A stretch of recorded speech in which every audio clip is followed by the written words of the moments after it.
फिर परमेश्वर के लोगों ने उसकी आज्ञा उल्लंघना की। इस तरह परमेश्वर ने फलिश्तियों को 40 सालों तक उन पर राज्य करने दिया। तब उसने उन्हें आजाद कराने के लिए शिमशोन नाम के एक व्यक्ति को चुना।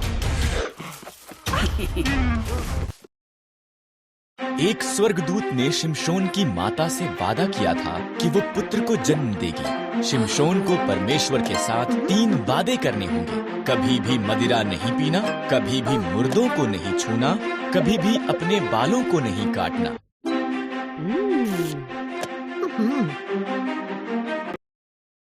परमेश्वर ने शिमशोन को बहुत शक्तिशाली बनाया।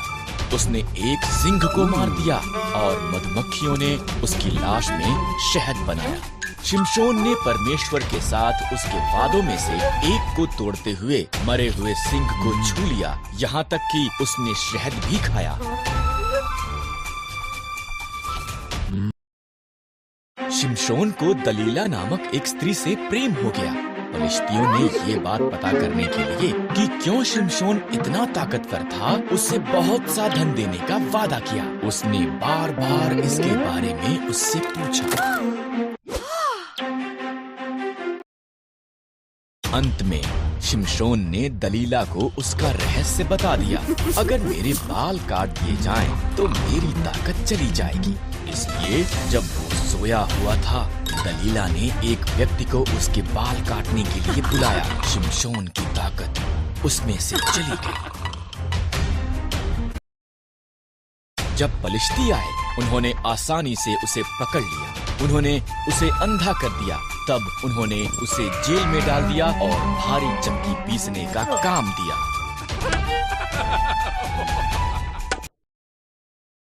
धीरे धीरे शिमशोन के बाल पुनः बढ़ गए। फलिश्ती उसे उनके झूठे देवता दागोन का उसे हराने में धन्यवाद करने के लिए उनके मंदिर में लाए। शिमशोन ने परमेश्वर से कहा कि एक अंतिम बार उसे ताकतवर बना दे।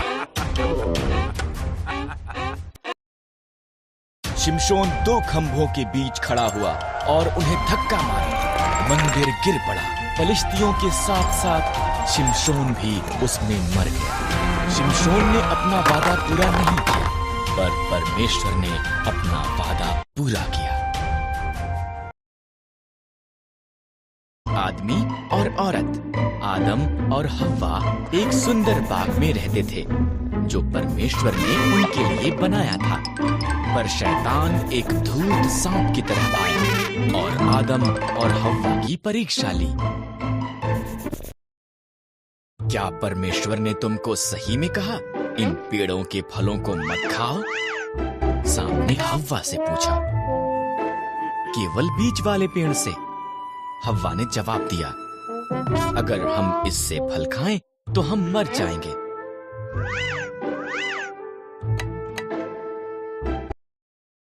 तुम नहीं मरोगे, सांप ने कहा। यहाँ पर एक कारण है कि क्यों परमेश्वर नहीं चाहते कि तुम इस पेड़ से खाओ।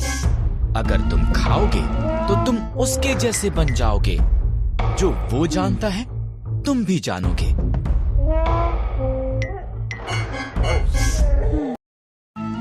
हव्वा ने फल खा लिया। उसने कुछ आदम को भी दिया जो उसके साथ था।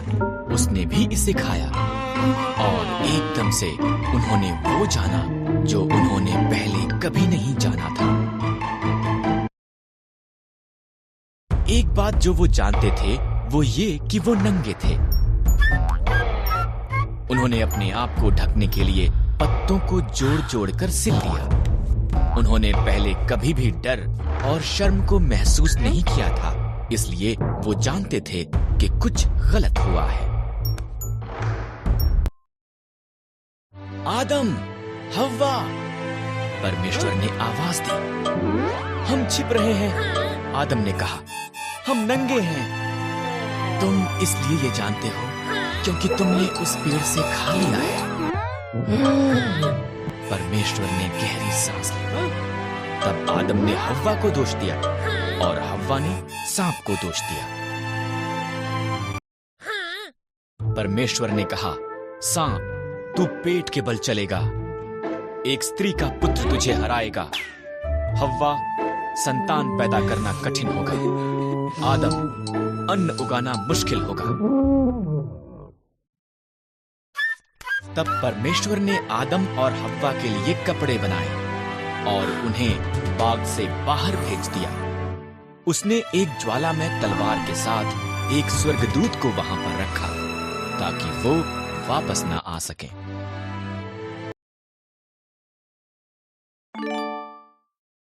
एक सुंदर संसार में रहते हैं। आपके इर्द गिर्द अद्भुत वस्तुओं को देखें। आओ हम आरंभ में चलें और देखें कि बाइबल इसके बारे में क्या बताती है कि ये आरंभ में परमेश्वर ने आकाश और पृथ्वी को बनाया। परमेश्वर ने अंधेरे को एक तरफ किया और कहा उजियाला हो। उसने उजियाले को दिन कहा और उसने अंधेरे को रात कहा। पहला दिन। तब परमेश्वर ने ऊपर के पानी को नीचे के पानी से अलग करने के लिए एक अंतर बनाया। उसने उस अंतर को आकाश कहा। दूसरा दिन हो गया। परमेश्वर ने पानी को एक स्थान पर इकट्ठा किया और सूखी भूमि दिखाई दी। उसने सूखी भूमि को पृथ्वी कहा और इकट्ठे हुए पानी को समंदर कहा। तब उसने घास, अनाज के पौधे और पेड़ बनाए। तीसरा दिन। तब परमेश्वर ने आकाश में ज्योतियां बनाई। उसने दिन के लिए सूर्य, रात के लिए चंद्रमा और सभी तारे बनाए। चौथा दिन हो गया। परमेश्वर ने पानी में तैरने के लिए मछलियां और आकाश में उड़ने के लिए पंछी बनाए।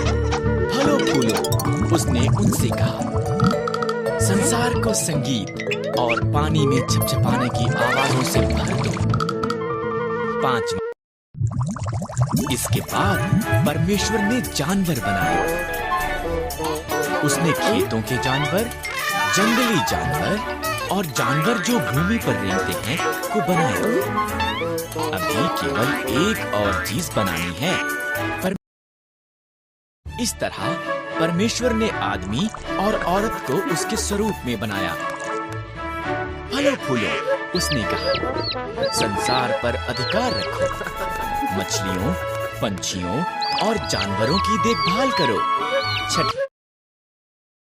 तब परमेश्वर ने सब कुछ जो बनाया था उसे देखा।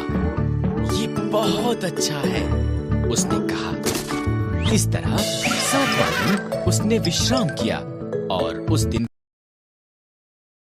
परमेश्वर ने अब्राहम से एक पुत्र का और पुत्र से बहुत सी संतान का वादा किया जो सारे संसार के लिए आशीष होंगे। पर अब्राहम और उसकी पत्नी सारा 20 साल बीत गए। अभी भी अब्राहम ने परमेश्वर के वादे पर भरोसा किया। जब वो 100 साल का था और सारा 90 साल की थी, परमेश्वर जब उनका पुत्र पैदा हुआ, सारा इतनी प्रसन्न हुई कि वो प्रफुल्लित हुई। परमेश्वर ने मुझे प्रफुल्लित किया है, उसने कहा। इसलिए उन्होंने उसका नाम इसहाक रखा। जब इसहाक एक छोटा लड़का था, परमेश्वर ने अब्राहम को उसके पुत्र को मोरिय्याह पर्वत पर ले जाकर उसकी बलि देने को कहा। परमेश्वर इस तरह अब्राहम की परीक्षा ले रहा था। इसहाक लकड़ी उठाकर चला और अब्राहम ने छुरी और मशाल ली। इकट्ठे वो पहाड़ पर चढ़ गए। बलिदान के लिए मेमना कहाँ पर है? इसहाक। अब्राहम ने वेदी पर लकड़ियां रखी, इसहाक को बांधा और उसको लकड़ियों पर रख दिया। जैसे ही उसने इसहाक को मारने के लिए छुरी उठाई, एक स्वर्गदूत ने उसको नाम लेकर आवाज लगाई, लड़के को मत मार। स्वर्गदूत ने कहा, परमेश्वर जानता है कि तू उसके वादे पर भरोसा करता है। उधर झाड़ियों में देख, एक मेंढा अपने सींगों से झाड़ियों में फंसा हुआ है। इसके बदले उसे बलिदान कर।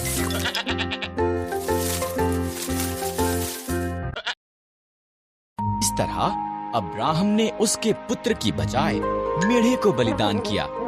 उसने उस स्थान को यहोवा यिरे, परमेश्वर प्रबंध करेगा रखा, क्योंकि परमेश्वर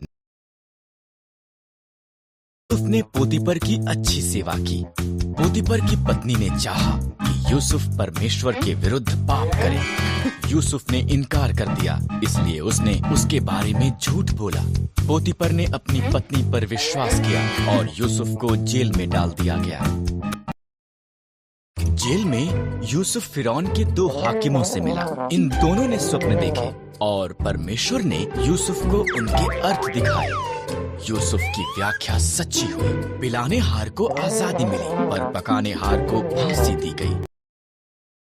2 साल बाद फिरौन ने व्याकुल कर देने वाले 2 स्वप्न देखे। पिलाने हार को जो यूसुफ ने उसके लिए किया था याद आया और फिरौन को बताया। इस तरह फिरौन ने यूसुफ को बुलाया और उसे अपने स्वप्न बताए।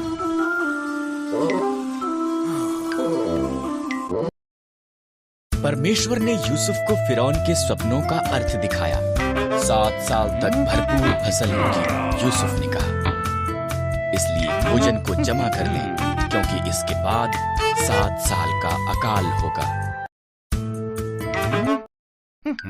फिरौन यूसुफ की बुद्धि से प्रभावित हुआ, इसलिए उसने यूसुफ को सारा भोजन एकत्र करने का जिम्मा सौंपा। फिरौन को छोड़ मिस्र में कोई भी यूसुफ से ज्यादा शक्तिशाली नहीं था। यूसुफ के भाई मिस्र में भोजन खरीदने के लिए गए। उन्होंने यूसुफ को दंडवत किया, पर उसे पहचान नहीं पाए। जब उसने देखा कि वो बदल चुके थे, तब उसने उन्हें बताया कि वो कौन था। भाई भयभीत हो गए थे।